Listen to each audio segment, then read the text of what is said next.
Some shows talk about one team. Other shows barely talk sports. This show will talk Packers, Brewers, and Bucks every day. It's Wisconsin Sports Daily with Steve Sparky Fifer, served up by Wendy's on 1250 AM and 105.7 FM The Fan. Download the Wendy's app today.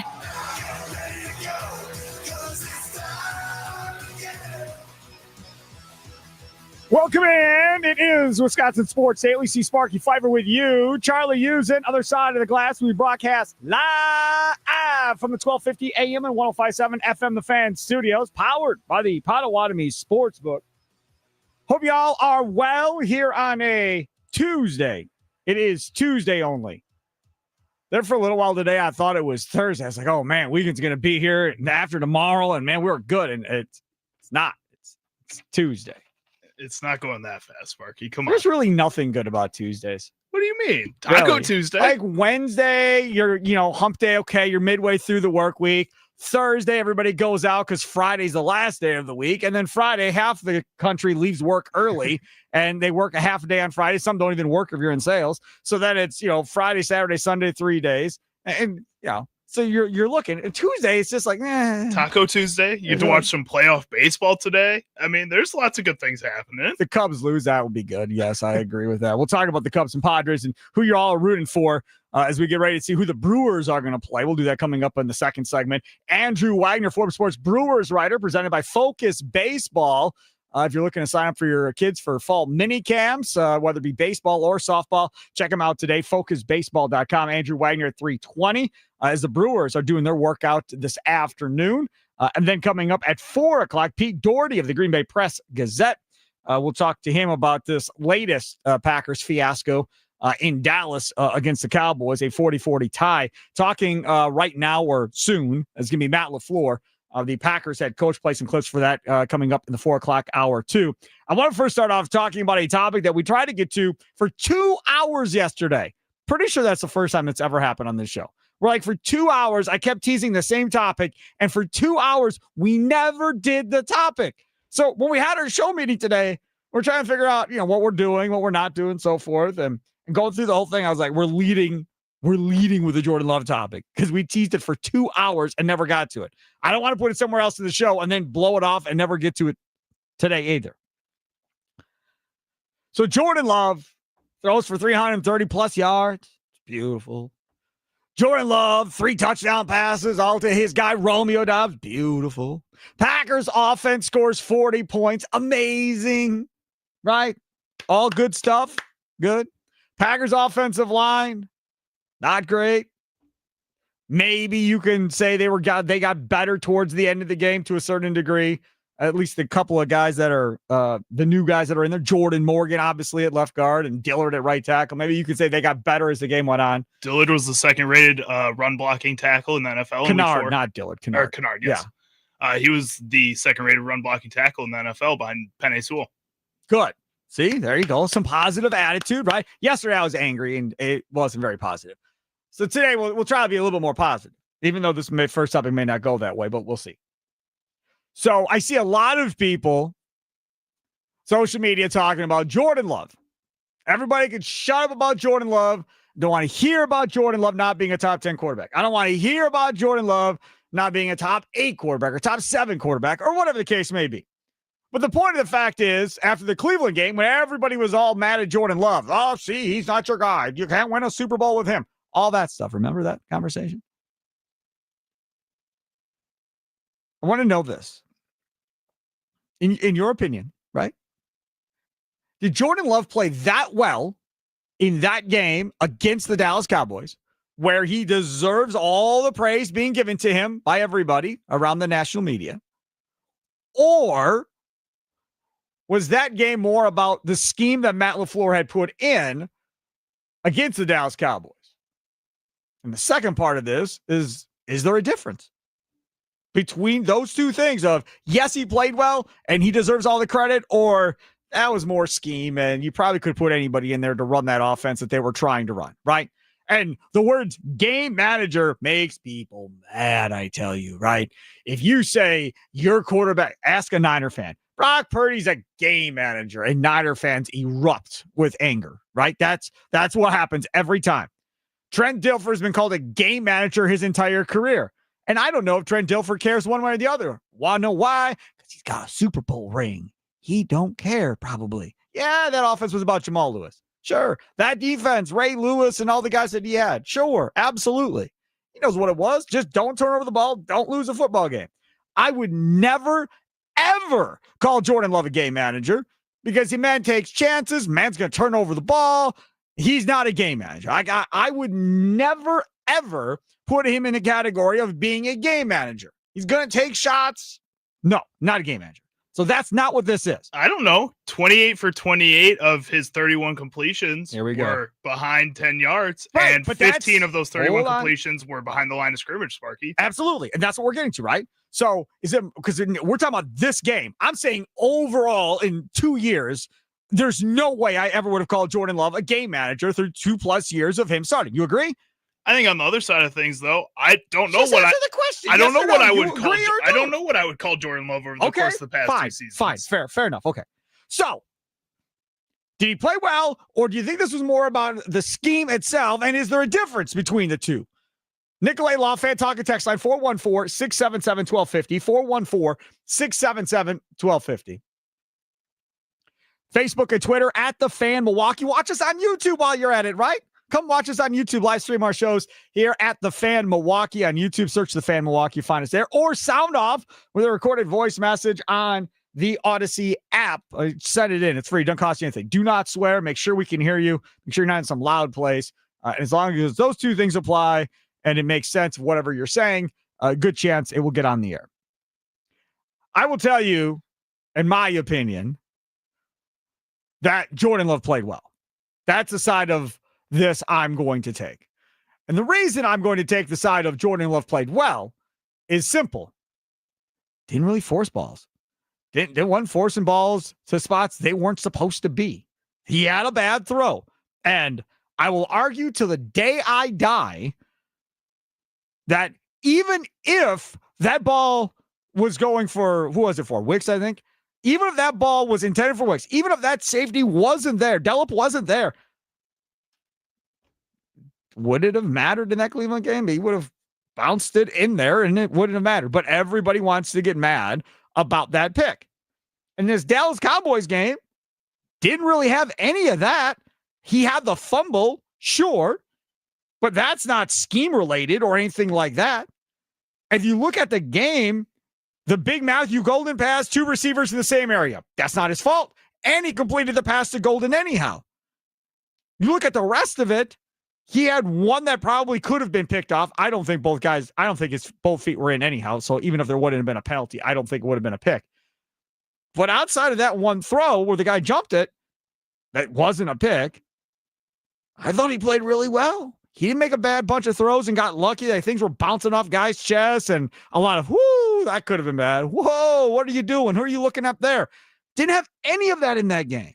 So for me, I get the scheme thing. For me, I just think he played really well. He did what he was supposed to do. He took the guys that were open and made the throws based on what was out there in front of him against the defense, which obviously was, don't let him take any big shots. Keep everything in front of you. That's how Eberflus plays, right? That cover 2 Tony Dungy stuff. So a lot of that. So fine, go ahead. And that's what it was. And they took advantage of it and were able to move the ball in spots throughout that football game. So I would say play well. Did Jordan Love play well, or was it more about the scheme? Nicolay Law, fan talk, text line 414-677-1250. You can also tweet or Facebook us at The Fan Milwaukee. Charlie Houston producing, other side of the glass. What side are you on? Would you be mad at me if I threw in a third option here too? I know you love You're when I do the one that that. put it on social media. I know, but I was just thinking about it a little bit too. And I had All right. another question when we were doing our before meeting show yesterday, but it was, did the Packers offense really play that well, or is the Dallas Cowboys defense just that bad? That is completely different. That's not even the same question. We're talking about a player. Now Do you you want to think- talk about the team. Do you think Jordan Love played better due to the fact that the Dallas Cowboys defense is one of the worst in the league? I don't think it matters what defense you're playing against. You can still make bad decisions and make bad throws. And again, they were playing the Niners when they lost in the playoffs after that Cowboys win, right? I don't care who they were playing. You go right and throw across your body across the field, odds are it ain't going to be nice. It ain't going to be pretty at the end of the day, right? It's also That's just a bad decision. It's also a lot easier to make good decisions when the other team is making a whole bunch of bad decisions, when their defensive backs aren't in the right spot, when their linebackers aren't athletic enough to cover some of the Packers wide receivers, or they can't stop the run game at all, where Josh Jacobs and Emmanuel Wilson are running all over them, so they have to start putting 8 guys in the box and can't defend the pass.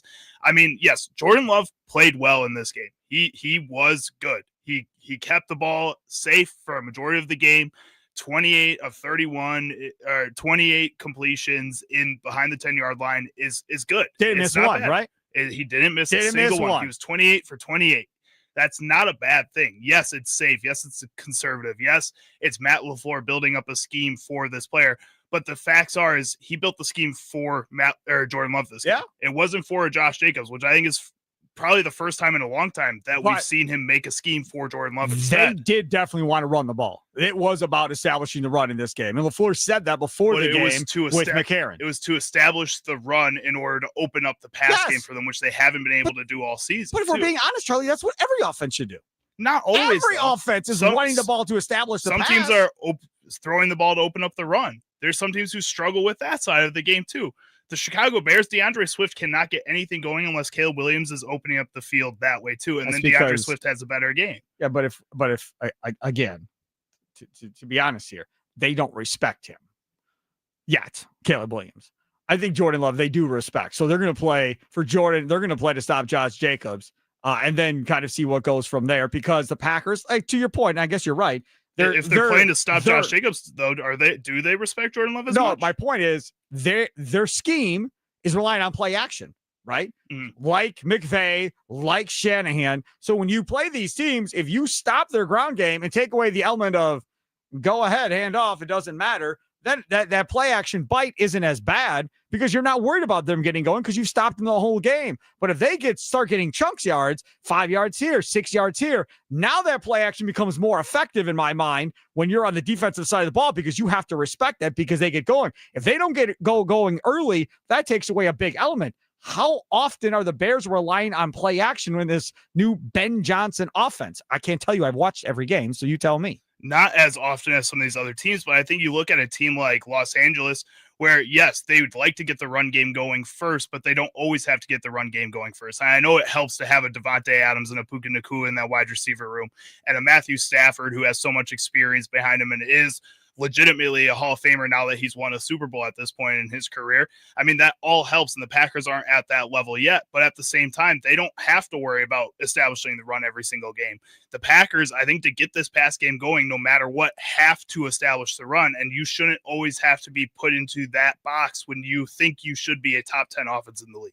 While I take this call, I want you to look up the last time a bottom third team or a bottom team in the NFL in rushing won a Super Bowl. I'd like to know because I firmly do not believe that you can be very successful all year on an offense if you can't run the football. That's my thought, right? Maybe I'm wrong. Maybe he'll be able to find one right away that, oh, look, bottom team 2 years ago, 3 years ago. Oh, Sparky. Oh, here's another one. Oh, here's another one. I could be completely wrong. And if I am completely wrong, then why is everybody running Kyle Shanahan's offense for if it doesn't matter? That's what I'd like to know if I'm wrong. Now, if I'm right and we can't find them, then that has to become a very important thing. And then obviously other teams are missing out if they don't buy into that same philosophy. Trell, North Side, you're next on Wisconsin Sports Daily, served up by Wendy's. What's up, Trell? Hey, what's going on, Sparky? You tell me, man. Jordan Love play well, or was it more about the scheme? And is there a difference? There is a difference, but I would say Jordan, for this particular game we're talking about, Jordan Love played well. But my question to you is scheme related. Okay, so the Dallas Cowboys, everybody knows that they've been a whipping boy as far as their defense this year so far. They have a terrible defense, right? Yep. And if you watch the game the week before when they played the Giants, Russell Wilson whacked up almost 500 passing yards from deep balls. And when you seen early in this Packers game, you seen Jordan Love throw a deep ball when there were two Packers receivers wide open, and you were like, please don't fight over the ball. I know I was. Please don't fight over the ball. I want you to catch the ball. Right. Why didn't the Packers go deep for the most part in that game. When they seen the week previously, the defense was having communication issues where they was just gas. They were getting gas in the past game. So why do you? And then when you do it, you got two wide open receivers paired together, and you don't see any of those deep passes for the majority of the game anymore. That's an issue, and that's a scheme issue that Matt LaFleur. I don't understand why in the world you don't attack that. And I think this game could have got blew away early, and you could have knocked a lot of air out of the Cowboys and a lot of their confidence out if you would have just kept hitting them like that, hit them. But then he didn't. He started doing some other stuff and kept them in the game, and now it's a close game. Now you're fighting uphill now. So that's my issue when you talk about scheme and you talk about players. So you don't like the scheme that was just played in this last game. So you Not in the last game, I don't. Okay, so what's the answer to the question? Did Jordan Love play well, or was it more about the scheme? I think Jordan Love played well. That's all. He played well in spite of what he was, the position he was of what put the in. scheme was. Right. I got exactly. you. All right, man. What Sounds good. I appreciate you. Very good. There is Trell on the north side. Did you ever answer the question? Because I don't think you ever really answered the question. You came at me with another question, and then we side-skirted around it. So is your answer to this question, it was about the scheme and not Jordan Love playing well? I think my answer to the question is yes. It was about the scheme and not really as much Jordan Love playing well. But I also don't want that to take away from Jordan Love having a good performance. This was still his cleanest performance, I think, as a pro, as a starting quarterback for this Green Bay Packers team. And I think that is something that he should be praised for. But at the same time, we should look at what Matt LaFleur did to prepare for a defense that is one of the worst in the league and say, you know what? He opened up the game for this entire team and allowed the Packers to do basically whatever they wanted for 4 quarters in this game. It just kind of sucked that the Cowboys had a pretty good game plan on their side of the offense too. And Dak Prescott, when he matches a game like Jordan Love, which he did on the other side of the ball, I think it does take away a little from what Jordan Love did and more to the scheme. All right, coming up next, we're going to talk about the Cubs and the Padres. Looking forward. Can I point out real quick? So last year, the Eagles were second in rushing in the NFL. So you're right about that. Okay. The year before that, the Chiefs were 19th in rushing. The year before that, the Chiefs were 20th in rushing. And the year before that, the Rams were 25th in rushing. Damn. So you're not in the bottom. You're not last, right? You're not 30 or 32. No, but you're not in the upper half. You're still you're in the lower half with those teams. And the Chiefs are an anomaly. It's Patrick Mahomes. I will say all 3 of those teams, though, had elite defenses. And I think that's the other side of this, is if you're not going to have an established run game where your offense is basically dominant on both sides of that pass. A bunch of money on defense. They spent a ton, and the Chiefs did as well those 2 years. So I think all those teams, that's the other side of things. So I think there is truth to what you're saying about having a full offense, being able to run the ball and pass the ball, and that being a good factor for like a team like the Eagles. But these other teams had elite defenses. I think that's the other factor. 78 degrees in Hales Corners right now. Time for your fan weather forecast. Sunny right now, looking like clear skies for the rest of the night. Tonight, a low of 59. We'll talk about the Cubs and Padres. Who are you rooting for in this one? It's underway here this afternoon, and we'll get your thoughts on that. It's Wisconsin Sports Daily, served up by Wendy's, live from the fan studios, powered by the Potawatomi Sportsbook. Sparky here.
Hey, can I just the Nikolai Law fan talking text line. Mm-hmm. Yeah.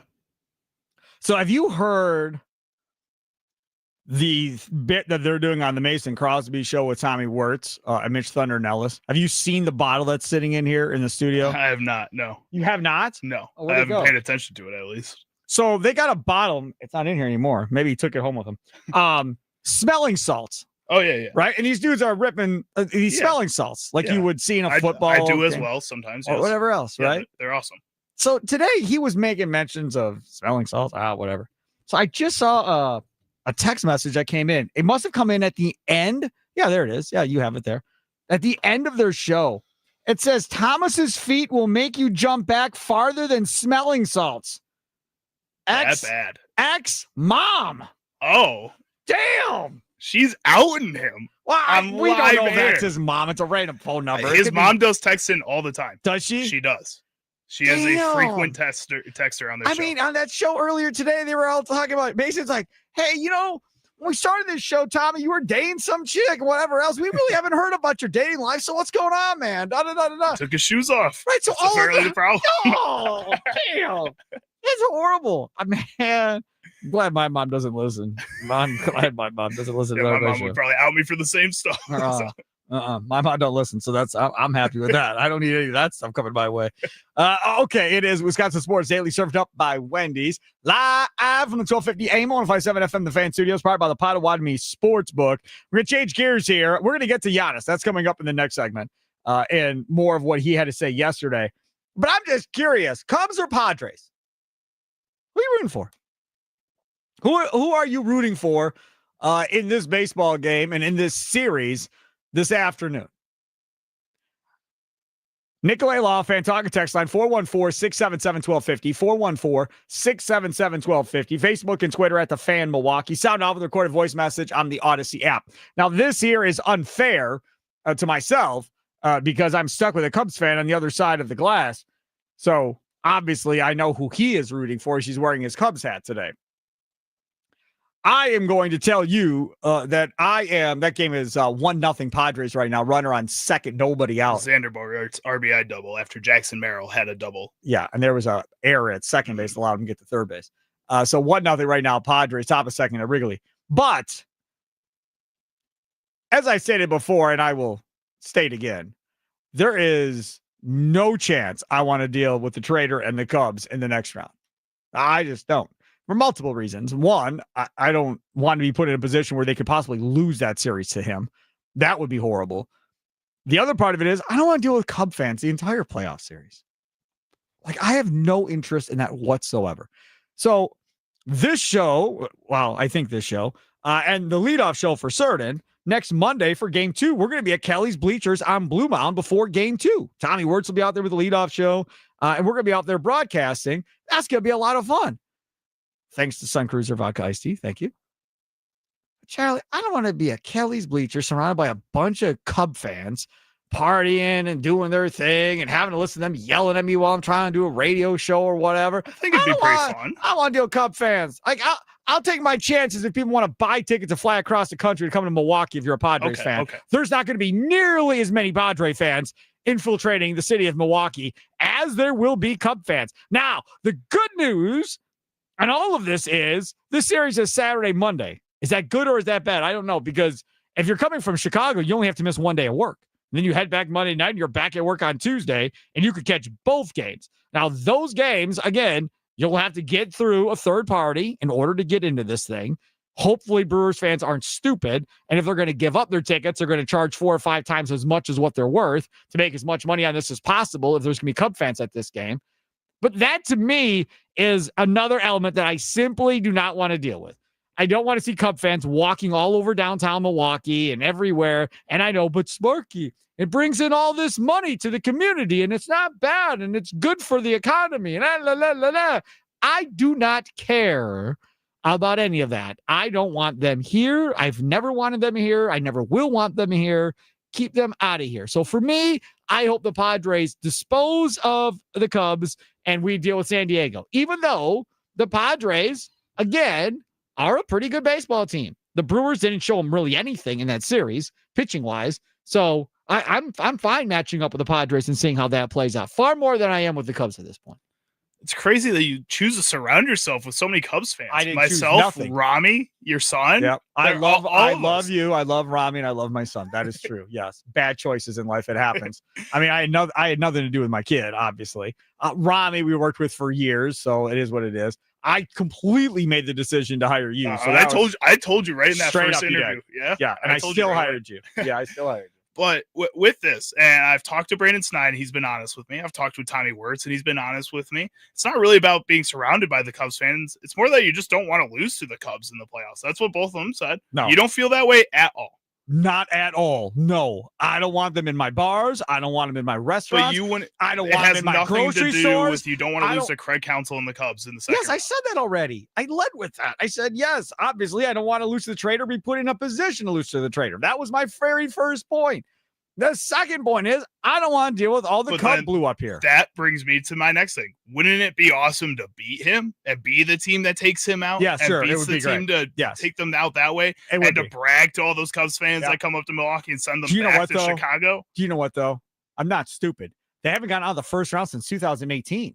Like, I know it's technically not the first round because we're in the divisional round, but it's still the first series this Brewers team is going to play in the postseason. So am I going to sit here and tell you, regardless, Cubs or Padres, am I super overly confident that they're definitely going to win that series? No, I'm not superly overconfident they're going to win that series. Am I going to pick to win both series, regardless of who it is? Yes. Am I going to predict sweeps? Nope. But I think they'll win the series. And then it's Dodgers or Philly. God help us. Everybody's picking Philadelphia to win this thing. And if they're not picking Philly, they're picking the Dodgers. ESPN has their predictions out. 2 writers pick the Brewers. Like 10 picked the Philadelphia Phillies to win this thing at the end of the day. And that's without their best pitcher in Zach Wheeler, who's been hurt. Imagine if Zach Wheeler was healthy, how much everybody would be on their bandwagon right now to storm through the playoffs. Yeah. Right? Easy. And they got the best executive in baseball in Dombrowski. So from that perspective, I don't have high expectations of what's going to happen once they get to the NLCS, providing they get to the NLCS. But the history says this team normally doesn't bounce through a round of the playoffs. I don't want to take no chances on things going sideways. Somebody hits a home run to beat us like Alonso did, and it's Pete Crow Armstrong or somebody, and then that knucklehead is no chance. But also, I don't want to have any chance of that happening. And for my heart, it's not good to be watching Brewers Cubs games in the playoffs. That's not good for my health either. But since 2017, the Cubs haven't gotten anywhere in the playoffs. They go first round exits for their last 2 playoff appearances. I got breaking news for you. 2017. I have breaking news. If they're placing the Brewers, that means they won a series already, and that logic goes straight out the window. I just thought it'd make you feel a little better. No, it doesn't make me feel any better. No, but the Padres have been hotter in the playoffs more recently, and they're a team that is basically intact from their recent playoff pushes. You could line up everybody in the playoffs, and I would take everybody over facing the Cubs. Every single team. Dodgers, Phillies, I don't care. Everybody. I'll take all of them. I'll face any one of them. I don't want to deal with them. And mainly because I don't want that trader to win, and I don't want to deal with Cub fans throughout the entire series. I'm gonna send this down to 670. I'm gonna tell them that you're scared. I grew up in Kenosha, man. I'm surrounded by Chicago fans down there. There's Bear fan bars down there. I'm sure there's Cubs bars down there by this point with how many people from Chicago live there and work in Illinois. I mean, that is a suburb of Chicago. I mean, I'm from there. I mean, I know it was that way when I was growing up, and I'm sure it's way worse now than it was before, even though I don't live there anymore. I'm down there a lot, but I don't live there. So, yeah, no. You would think it'd be better down there since Wisconsin sports has gotten so much more prolific over the past 15 years or so. Yeah, but the issue is that there's so many people that have moved there from Illinois for tax breaks that are living on the outskirts, and they just keep building more and more and more out in the county and so forth. And as close to the interstate as possible to make it easy access on and off. So it's, easier to get down to Chicago every day and back. So it is what it is. In a world of tenders, Wendy's decided to make something more juicy, more crispy, and more dippable. New chicken tenders are here. Some may call them tendies. And yes, it's fun to say and even more fun to eat. Wendy's new chicken tendies come with an insane new sauce lineup. New Wendy's signature, new sweet chili, or new scorching hot. or choose one of the classics, honey barbecue, creamy ranch, or honey mustard. Whatever you choose, they're the perfect vessel to dip all your teddies in. Wendy's new chicken tenders are so juicy, crispy, and dippable, you'll remember them forever. It's got to have tendies. It's got to be Wendy's. So for me, it's the Cubs. Obviously, for the Padres, I want the Padres to win. For you, obviously, it's going to be the Chicago Cubs. Yeah, I want to see Brewers Cubs. That's just be fun for me. Somebody who's a fan of both teams. I think it'd be a lot of fun to be around that type of atmosphere. Also, you don't question the Wendy's reads for tendies, but you questioned me for nuggies yesterday. I don't think that's fair. I think nuggies is just as normal as tendies. Is it? I think so. Okay, Yeah. maybe you're right. Okay, yeah. I just wanted to defend myself a little bit. I don't understand the whole everybody putting the Y onto everything. Like everybody. Like even baseball. How many times have I heard a baseball player just add a Y onto the end of somebody's names and that becomes their nickname going on? See, but also I think that's not original at all. And like I swear to you, it's a law with baseball managers of that's how nicknames are born in baseball. I also think, like, with Pat Murphy specifically, he just thinks of the first thing that comes in his head, and sometimes that's just a word that ends in EY. And I think that's what a lot of these guys are doing. They just find something that happened one day, and they just stick with that. I think that's through most sports, not just baseball. He is Charlie using over there. See Sparky Fifer over there. Coming up on the other side, I want to make sure we get to a break on time because I have things to say about Giannis. I have things to say. And I understand I'm probably on an island, and I'm okay with that. But I swear to you, I just get angry every time that dude talks. I just get angry. And I have to let it go. I have to move on because he's the single best player I've ever seen play in a Bucs uniform in my lifetime. He, in my opinion, is a great role model for kids. If you're going to have an athlete as a role model, I think he's a great one to have. I think he's easy to cheer for. He's lovable, right? He's all those things. But this whole every offseason and how we're going to handle this, how he has handled it, how he plans to handle it going forward, I'm over it. Way over it. We'll talk about that coming up next. It's the Wisconsin Sports Daily, served up by Wendy's, live from the 1250 AM 105.7 FM The Fan Studios, powered by the Potawatomi Sportsbook. Sparky here.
All right, let's get to some Giannis conversation here. Wisconsin Sports Daily, served up by Wendy. Steve Sparky Fifer here. Charlie Uzen over there. Still to come, Andrew Widener, Forbes Sports Brewers writer, brought to you by Focus Baseball. Comes up at 3:20. Pete Doherty, the Green Bay Press Gazette, in our Green and Gold Update piece. He comes up at 4 o'clock. Also, don't forget, our fan playoff preview comes up tonight, 5 to 6 with Tommy Wirtz and Drew Wagner. Stay tuned for that. We'll have a playoff preview show the rest of the week. Tonight, tomorrow night, Thursday night, Friday night as well. Bunch of people talking on Friday. Definitely going to want to check out that Friday show. But Tuesday, Wednesday, Thursday, playoff preview shows every night at 5 o'clock. We're going to scrap the fan postgame show for the next 4 nights and focus on everybody's favorite team, the Milwaukee Brewers. So stay tuned for that coming up each of the next 4 nights from 5 until 6. So yesterday we played a Giannis clip during Charlie Sounds of the Day. But because I was doing the show and so forth, I was unaware of something else that happened earlier in the day. And that is Wes Edens, the owner of the Milwaukee Bucks, apparently said that, when he had a meeting with Giannis, that everything was good back in June. Everything was fine. Yeah, I mean, I had a great conversation with Giannis back in June out here, and he made it clear that he was very committed to Milwaukee. He likes being here. He likes his family being here. He thinks that the team is obviously, again, we've had some kind of bad fortune in these last couple of years in the playoffs, but there's a lot of positives. Now, if that were the case,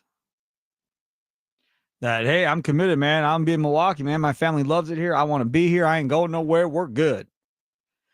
If that was the case, and Shams was out reporting that he's exploring all options, he's trying to figure out where he wants to play, then Shams it has a horrible source, sources, whatever. What are you doing? Like, where are you getting that from? Like, he told the Bucks ownership that he's good. So you would think if he told the Bucks ownership he was good, he clearly would tell Shams the same thing. Like, you can't convince me that Shams and Giannis don't have each other's numbers. Like, come on, right? You'd have to think. If Giannis wanted to get a hold of Shams, he could, right? Hey, Peter Fagan, give me that dude Shams' number, man. I want to call this dude, man. He's saying a bunch of crap, and I want to end it right now. I think somebody could just walk up to Shams and tell him that Giannis wants to talk to him. Shams, please. Yes. It doesn't matter what it's about. Doesn't matter if it's call. Giannis chewing him out. He doesn't care. Doesn't care. Fine. We'll talk. Right? Let's have that relationship open and free. Fine. So you have that opportunity to do that. No, you didn't do that.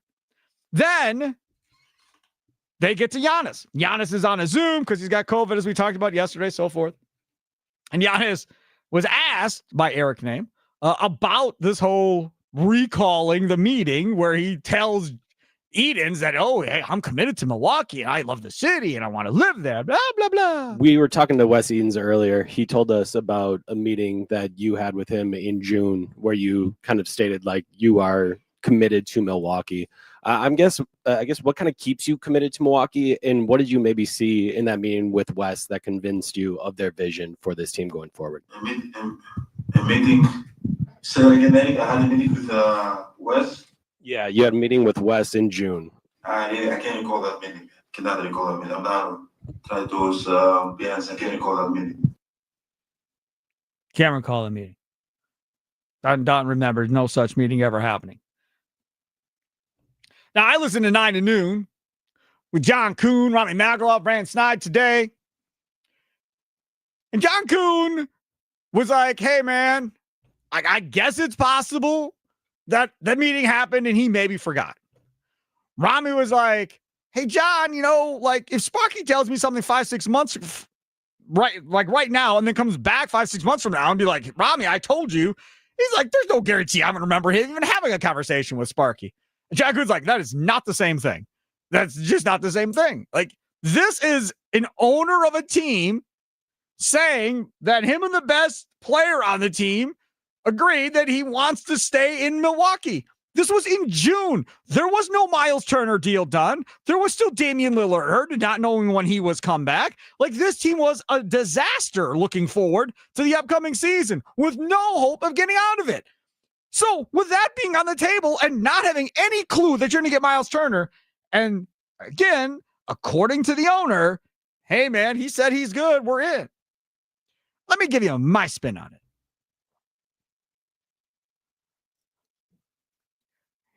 Do you think there's a chance that the agents for Giannis down in Chicago, those cats, see more Chicago people. See what I mean? Those guys down in Chicago are like, hey, man, dude, let's just continue to say publicly we're exploring all options, so forth. We'll keep the heat on them, whatever else. That's how we're playing it publicly, right? Meanwhile, Giannis privately is telling the team, hey, man, don't worry about him. I'm in. I'm staying. I ain't leaving. Like, they're doing what they got to do as my agents, and I get that, but I'm here. But publicly, they want me to, not commit or whatever, case may be. Is that a possibility? Sure. And that's why Giannis would be like, I don't remember anything. Because if he did say it and he had the conversation, who's going to be mad? The agents. Because if the agents find out that you told the owner in June that you were in, you're coming back regardless of what happens, then you lose any leverage. But guess what? They still went and did what they had to do to get it done. Even though, according to Edens, he told him he was back and he was good and let's roll, right? That's theory one. Theory two. Edens is lying. That's theory two. Because Peter Fagan at the Summer League said, oh, Giannis loves Milwaukee. He wants to be here and so forth. Remember that? We played that something on this show. Mm-hmm. And I said, oh, that's great. That still doesn't change what's coming from that camp and what Shams is reporting. Giannis needs to come out and say, I'm committed to Milwaukee. I'm not going anywhere. Keep me out of your mouth, Shams Charania. Never, ever did. Trolled, right? Oh, who misses Wojo, right? So he was throwing Shams to the wolves the entire offseason every time Shams would say it. One way or the other. That's what we would go. Then he shoots the video with a guy, I still can't remember. What was the guy's name? Fast Track Sam or something like that? I show speed. Fast Track Sam. Sure. I show speed. So I show speed guy does, whoever that is, does some video here with Giannis. And in that video, again, same thing. He says, I'll probably go back. I'll probably go back to Milwaukee. Not I am going back. I'll probably go back. And what happens? Bucks Nation. Oh, see, he's coming back. I told you Shams is an idiot. Y'all have been on this for months wanting to kill Shams for misreporting and screwing this whole thing up. Y'all owe the man an apology. Every one of you should go and tweet at him and apologize. And if you don't believe me, have no fear, because the man himself, after that whole deal with Edens, then it's followed up with asking about Shams, saying that he was exploring all of his options. And he kept saying it and saying it and saying it. Back to my theory that the agents were in play here for Giannis. So here's Giannis's chance. Here you go, man. Here you go. Here, we're going to softball it to you. Now go and crush Shams and say it was all a lie. I committed earlier in the summer. I was never going anywhere. I don't know where he was coming up with that crap. I want to be a Buck. Here's your chance, Giannis. Go and crush Shams to Bucks Nation rejoicing. Here's your chance. Let's see. No, of course, yes. This guys every summer this truth. Every summer. To every report. The same thing I've been saying my whole career. Good. I want to be in a team that allows me and gives me a chance to win a championship. And that. Stop. Now, I'll finish this. Just let's stop. I have an open soda, so I don't want to spill it. So I'm going to hold on to it and hopefully not spill it. This is the thing. He wants to be with a team that loves him. That's not this team. That's not this organization. They haven't done everything in their power to pay you as much as they could pay you. They go into like double tax lottery or salary cap hell. They're losing their tail end on all the luxury tax money they're paying you. The owner, the general manager, literally pulls a rabbit out of the hat somehow and gets the Damian Lillard deal done when nobody thought that was possible. Prior to that, he gets the Drew Holiday deal done. Not giving up. I mean, gave up a bunch of picks, but nothing really after other than that. And then this cat, because again, I don't know. Are we really trying? Goes out and stretches Damian Lillard, gets Miles Turner. Again, nobody saw it coming. Do you realize that John Horst, nobody saw Lillard coming to Milwaukee, and everyone went, holy hell. Nobody saw Miles Turner coming. The Bucks were in cap hell. They were stuck. There was nowhere there was no way out of it. And he gets Miles Turner. And you are saying, well, I don't know if they love me. I don't know if they really want to win championships. I want to be on a team that does that. My God, man. Every single year, this organization bends over backwards, sideways, forward, every which way but loose to make you happy, to get you a championship, and to give you the best opportunity. And you continuously say, well, I don't know every offseason. I'm going to explore my options. I told you in the pre-show meeting, and I'm going to tell you right now, if he wasn't so great, I'd be done with him tomorrow. But he, like I said earlier, great role model, a guy that is lovable and all that. All the other characteristics of Giannis, I love. Best basketball player I've ever seen in my life. But if I was John Horst, and if I was that ownership group, I've about had it with this dude. Like, I am beyond done. Because they have done nothing but show time and time and time again that they're trying to win more championships for you. They're doing everything in their power to do so. And you continuously dangle them on a string every summer. It is absolute crap. The question is this. Giannis doesn't commit to the Bucks in his presser yesterday. What are your thoughts on the superstar after what we heard yesterday in all of his comments? Does remember the conversation with Edens? Maybe he doesn't. Maybe the conversation never happened. Maybe Edens made it up. We don't know. Either way, so you have that. And then you have these comments. Let's finish playing them. Once you compete in a high level, I think it's the service to basketball is the service, to the game, to not wanting to compete in a high level, to want your season to end in April, so it's pretty much the same. It's not the first time. I had the same thoughts. Last year, I had the same thoughts. 2 years ago, I had the same thoughts. 5 years ago, 2020. So it's never going to change. I want to be among the best. I want to compete with the best, and I want to win another championship. This dude is telling you he thought about leaving the year before they won the damn championship. That's when this started for him. They win the championship. According to him, that summer, he's still thinking about leaving. Year after that. This is something else I don't like. I don't like the idea of it's a disservice to basketball. What does that mean exactly?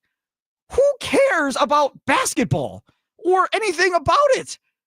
This has to be about you, not about growing the NBA and having a superstar in a bigger market or whatever else. Whatever that basketball thing means, how is it a disservice of basketball? People make decisions all the time in life. If Charlie decides I'm going to quit and go work at another radio station, well, you're not thinking about the broad schemes of radio and how it impacts our radio market.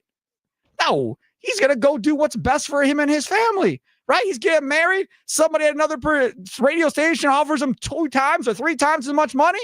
I'm going to be like, congratulations, dog, man. Good luck to you. Hope we crush you in the ratings. Have fun, right? And off he goes. I'm not going to be mad because he goes somewhere else.